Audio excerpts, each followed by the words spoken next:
أي حد. هلمحه او هشوفه او على صفحتي هيقول في يوم من الايام من هنا لحد ما اموت ان علي ماهر يدرب النادي الاهلي، هدخل امسح بكرامته الارض. لان المدرب اللي يسيب ماتش وما يفرقش معاه وعادي ان البطوله تروح لحد يستحقها او ما يستحقهاش وهو مش فارق معاه، ده ما يضربش النادي الاهلي في يوم من الايام.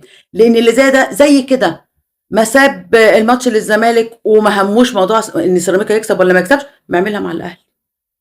اصل الضمير لا يتجزأ والكرامه لا تتجزأ لا لا لا خالص. والاخلاق يا جماعه، الاخلاق في كل المواقف بتبقى واحده.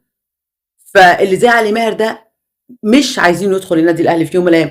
وسعد سمير اللي بيقعد يموت نفسه في الملعب، بيموت نفسه قدام الاهلي ويقلب الدنيا ويروح يعترض على الحكم وبتاع.